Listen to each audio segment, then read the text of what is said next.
అల్లం పండు మిరపకాయల పచ్చడి. పండు మిరపకాయలు, అల్లం, చింతపండు, శనగపప్పు, ఉప్పు, మినప్పప్పు, కొంచెం బెల్లం, ఎల్లిపాయలు, ధనియాలు ఇవన్నీ వేయించుకోవాలి. కొంచెం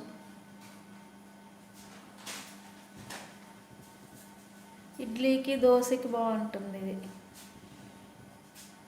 20 రోజుల వరకు ఉంటుంది. అల్లం ఆయిల్ వేడెక్కాక అల్లం వేయాలి.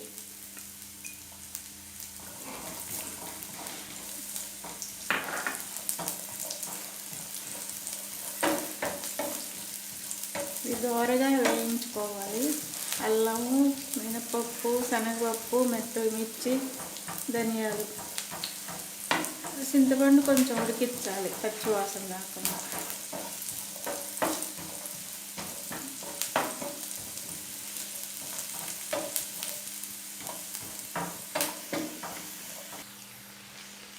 మిరపకాయలు వేపించేటప్పుడు మూత పెట్టుకోవాలి, లేకపోతే సిండి మీద పడతాయి. ఇలా మూత పెట్టుకోవాలి. ఇవి వేగినాయి, ఇట్లా వేయించుకోవాలి.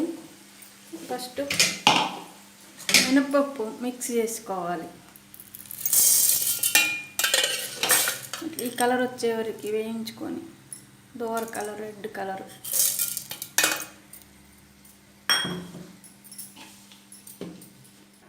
అన్ని మిక్సీ పట్టుకొని ఇట్లా పోపు పెట్టుకోవాలి. పండు మిరపకాయల అల్లం పచ్చడి.